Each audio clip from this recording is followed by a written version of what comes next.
78 kilo का हो गया हूँ मैं। अभी क्या मेरे अंदर से निकालना है? मैं अभी बड़ा कुछ निकलना है। मैंने डायरेक्ट N2 पे ना उनके घर का दरवाज़ा नॉक कर दिया। मैं कहा आंटी जी मैंने सीन से शादी करनी है। वो मुझे कहा जा अपनी शक्ल देखी हो। अच्छा। आंटी जी मेरे केक भी खा गई, मेरा गरारा भी ले गई, कई दफ़ा मैंने पेट्रोल भी रिवाज गार्डन से डलवा दिया। वो जिन्होंने आपको बताया ये साथ ही थे मेरे। मैं पीछे से भाग के आता, मैं कहता हूँ मैं तुम्हारी खातिर आग लगा दूंगा। मैं फिर आगे ना बनेरे को ना टांग मारता हूँ, फिर पीछे भागे जाता हूँ, फिर आगे टांग मारता हूँ। अब मेरा दिमाग काम नहीं कर रहा कि वो बनेरे ना ऊपर ईंटें पड़ी थी, नीचे वो जालियां लगी हुई थी, सारा वेट तो बनेरे पे था। वो पांचवा मैंने धक्का दिया ना तो बनेरा पूरे का पूरा जाना ऊपर से, उनकी डैवो गाड़ी थी उसके बाप की, उसके ऊपर वो गिरा और डैवो उछलिया जमीन से, पूरा बनेरा नीचे आ गया। वो मेरी वो सो ग्राइवेटर सारा मेरा सही हो गया। उसकी माँ मुझे कहती खलो खसमन खाने औंतरे नखत्र पता नहीं क्या क्या। यानी इस लड़की के साथ जो है ना, अगर मेरा स्कैंडल भी बन गया ना, मेरी इज्जत की बात है। अस्सलाम वालेकुम नाजरीन, मैं हूं आपका मेज़बान उमर बलोच और आप देख रहे हैं टीवी टुडे। नाजरीन, आज मेरे साथ शाहिद चौधरी साहब मौजूद हैं।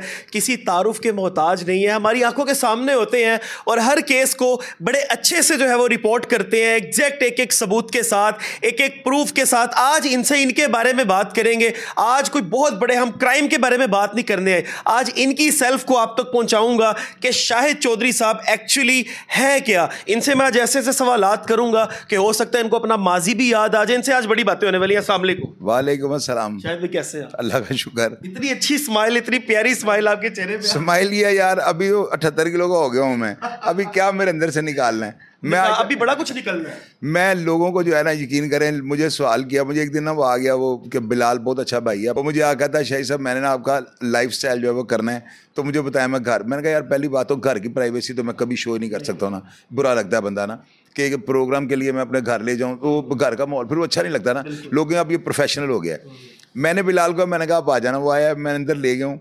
मैंने जाकर वॉशरूम में जैसे तेल नहाने के बाद मैं लगाता हूँ, मैंने बोतल भी दिखाई, मैंने कहा मेरा लाइफस्टाइल ये है। अब बात ये है, देखो लोग ना, हालांकि वो मुझे बता के आ रहा है, कंटेंट बना रहा है, तो मैं बड़ा अंदर से चेंजिंग कर सकता था, मैं नहीं करता होता। मुझे आर्टिफिशियल चीज़ जो है ना, अभी आप मुझे कहें आपका लाइफस्टाइल, तो मैं लड़कों को ये कहता हूँ कि यार आप बाहर जाकर पहले सेटिंग कर रहा हूँ, मुझे मज़ा नहीं आएगा। लाइफस्टाइल तो ये है ना, आप अभी लाइट जलाएंगे, बाहर चल के आपको दिखाते हैं, आप लोगों को दिखाएं हमारा क्या किस तरह। मेरा लाइफस्टाइल तो नहीं आप कह सकते, मैं अपने गेस्ट के लिए जो है ना किस तरह का माहौल चाहता हूँ। बड़ा अच्छा माहौल होता है, ये बात है, जब भी हम आते हैं बड़ा अच्छा माहौल। बस ये चीज़ होती है सारी। तो बाकी 78 किलो वजन रहेगा, अभी क्या निकालना हो।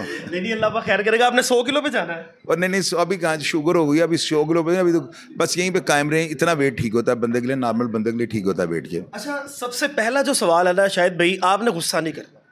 मैं कभी करता हूँ? आप तो वैसे नहीं, मैं करता हूँ। पक्की बात है? नहीं करता हूँ, क्योंकि आज मैं आपके एक अफेयर के बारे में बात करने जा रहा हूँ। है तो आपकी प्राइवेसी, लेकिन मैंने बात करनी है। मेरी कोई प्राइवेसी नहीं है। पक्की बात। मैं पब्लिक फिगर हूँ, खोलें सारा। एक शो चलता था तारिक अजीज साहब का, बड़ा कमाल का शो था, बड़ा मशहूर शो था। वहाँ पे एक खातून थी, मैं नाम उनका नहीं लूँगा, लेकिन हमें कोई दोस्त है रिवाज गार्डन वाले, उन्होंने हमें बताया, हमारे कान में ना हल्का सा उन्होंने ऐसे सरसराहट सी की। उन्होंने कहा पूछना। नहीं मैं समझ गया जिसकी बात आप कर रहे हैं, मेरा वो भाई है। अच्छा। बात ये है, वाकया बिल्कुल उसके घर के सामने का N2 रिवाज गार्डन। ये रिवाज गार्डन में एक फ्लैट है, बड़ा मशहूर था। इस फ्लैट के अंदर सनम, कोया, बड़ी बड़ी ख़वातीन जो है ना, वो बड़ा रियलिस्टिक किस्म का वो था फ्लैट ना। वहाँ पे लोग बड़े बड़े रिच लोग ना, और ये जिस बच्ची की आप बात करें उसको तो बच्ची थी, अभी तो वो भी अम्मा बन गई होगी।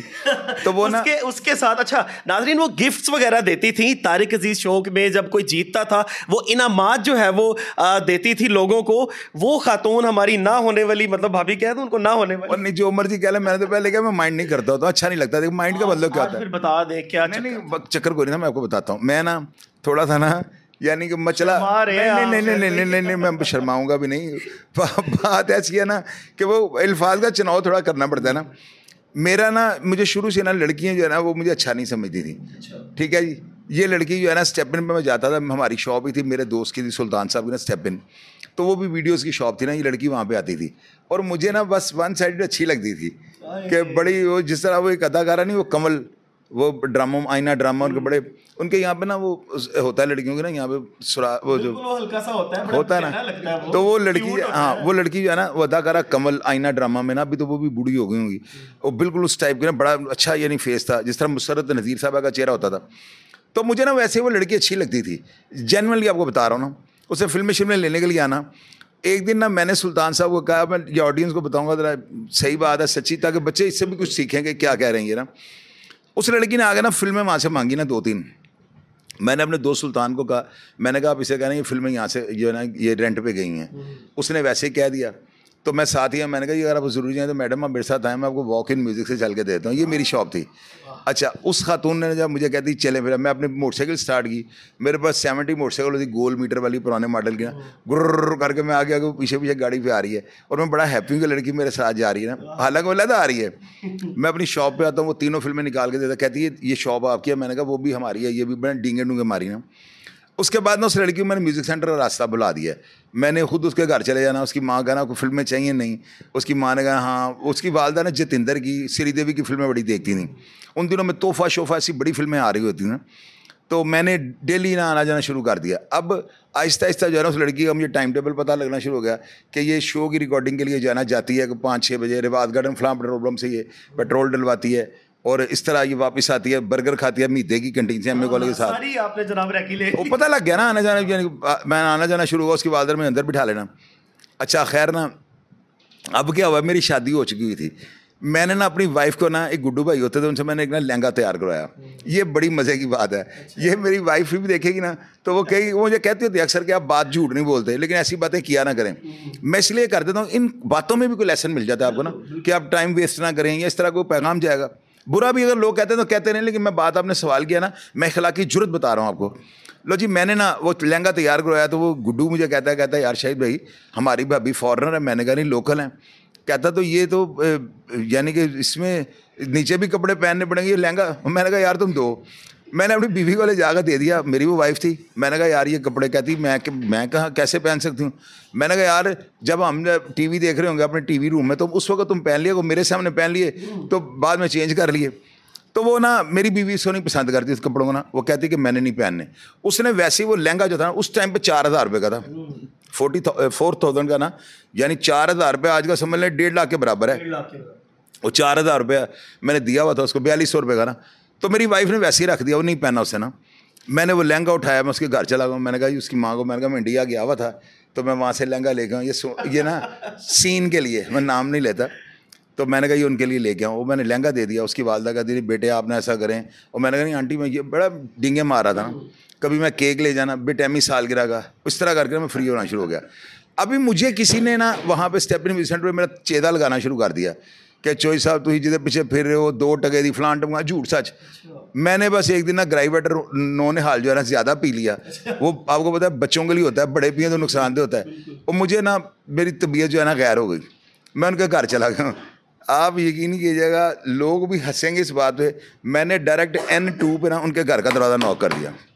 उसकी वालदा बाहर ऐनक पहनती थी, मुझे कहती हाँ पुत्र की गाल है।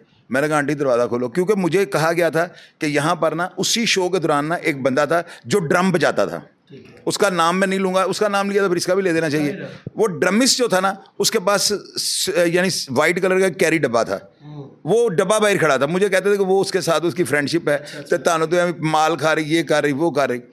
लो जी, मैंने दरवाज़ा नॉक किया। उसकी आंटी वो मुझे कहती है क्या बात है। मैं कहा आंटी जी मैंने सीन से शादी करनी है। वो मुझे कहती जा अपनी शक्ल देखी हो। उसे स्मेल आ गई ना नोले हाल ग्राइवेटर की। तो ये बात भी 90s की है, गालबन 90 या 91 की है। मैंने ना, मुझे बड़ा गुस्सा चढ़ा। मैंने कहा आंटी मेरे केक भी खा गई, मेरा गरारा भी ले गई, कई दफ़ा मैंने पेट्रोल भी रिवाज गार्डन से डलवा दिया। उस वक्त 10-20 हज़ार रुपये की बहुत इन्वेस्टेड, और एक हैंड टू माउथ बंदे के लिए जो म्यूजिक सेंटर। खैर मैंने ना ज़ोर ज़बरदस्ती की, उसकी वालदा ने धक्का मारा, मैं धक्का मार के अंदर चला गया हूँ। वो ना अंदर से ना वो जो सीन थी वो भी बदतमीजी करना शुरू हो गई। वालदा भी मेरे थी, यानी कि धक्के धुक्के। तो मैं ना बाहर निकल आया हूँ। मैं ऊपर गया हूँ फ्लैटों की छत पे, फ्लैट थे कोई 4-5 मंजिला। मेरे साथ मेरे दोस्त भी हैं, वो जिन्होंने आपको बताया ये साथ ही थे मेरे, ये सारे मेरे साथ थे। हम ऊपर गए हैं क्योंकि उम्र इस तरह की थी। मैंने ऊपर जाकर ना धर्मिंदर बन गया हूँ, वो फिल्म आज़ाद वाला, वो जो थी वो शोले। मैं पीछे से भाग के आता, मैं कहता हूँ मैं तुम्हारी खातिर आग लगा दूंगा। मैं फिर आगे ना बनेरे को ना टांग मारता हूँ, फिर पीछे भागे जाता हूँ, फिर आगे टांग मारता हूँ। अब मेरा दिमाग काम नहीं कर रहा कि वो बनेरे ना ऊपर ईंटें बड़ी थी, नीचे वो जालियाँ लगी हुई थी, सारा वेट तो बनेरे पे था। वो 5वां मैंने धक्का दिया ना तो बनेरा पूरे का पूरा जाना ऊपर से, उनकी डाइवो गाड़ी थी उसके बाप की, वो डाइवो जो थी बड़ी गाड़ी, उसके ऊपर वो गिरा और डाइवो उछलिया ज़मीन से, पूरा बनेरा नीचे आ गया। वो मेरी वो सो ग्राइवेटर सारा मेरा सही हो गया। मैं नीचे उतरा हूँ, दौड़ लगाई, यानी दौड़ का मतलब हमने बाइकें स्टार्ट की, हमने कब निकले। उसकी माँ मुझे कहती खलो खसमा खाने उतरे नखत्र पता नहीं क्या क्या। हम ना बाइक पे बैठ कर हमें पता लगा नुकसान बड़ा हो गया। वो देखो उस वक्त गाड़ी सही कराना, मेरा अब्बा भी सही नहीं करवा सकता था। हम ना वहाँ से निकले हैं, थोड़ी देर बाद वो आ गई रिवाज गार्डन चौकी के मुलाजमों को लेकर ना स्टेपन म्यूजिक सेंटर पे, क्योंकि उनको पता था ये भी म्यूजिक सेंटर मेरा है। मैं तो काबू नहीं, उन्होंने सुल्तान को मिल के ना दोनों माओ बेटी ने हथी पड़ गई। सुल्तान साहब ने भी आगे से मुक्के शुक्के मारे, लो जी पुलिस वाले उनको पकड़ के ले गए। तो उसके बाद क्या हुआ, वो मैं फिर दोबारा उसकी माँ के पास चला गया ना, सुल्तान का राजीनामा हुआ, मैं फिर उनका कहा, उसकी माँ मुझे कहती उनकी लैन आ गए हैं। मैं कहा आंटी मेरे नुक्स दसो की है, तुसी मैंने मेरे प्रपोजल गलत की यानी रिजेक्ट की थी, मैंने दसो कि मैं मत्थन चक्रवर्ती तो घाटा। उसकी माँ मुझे कहती तेनू अल्लाह दा वास्ते साडी जान छड़ दे, मेरी धी दा स्कैंडल ना बना दें। बस बीच में अब कुछ ऐसी बातें जो मैं यहाँ पे नहीं करनी चाहता ना, इसके लिए आप मुझे पाबंद नहीं कर सकते, तो क्योंकि ये अच्छा मैसेज नहीं ना जाएगा। तो वो फिर मैं यानी कि अगली बात जो है ना वो नामुनासिब है, ऑडियंस के लिए अच्छी नहीं होगी, और आप मुझे इसके लिए यानी मजबूर तो आप नहीं करेंगे। जब मैंने क्योंकि आपने बहुत कुछ बता दी, और बस ये था, यकीन कीजिएगा कि मैं असल में दो चीज़ें थी। एक तो मैं ये कहता था कि मैं यानी इस लड़की के साथ जो है ना, अगर मेरा स्कैंडल भी बन गया ना, मेरी इज्जत की बात है, क्योंकि हम लफंडे से लड़के होते थे। मेरा ख्याल है ये 90 की बात है, 20 ईयर्स मेरी एज होगी, तो ये कोई एज ही नहीं होती। तो वो बड़ा मासूम सा वो यानी वन साइडेड इश्क था।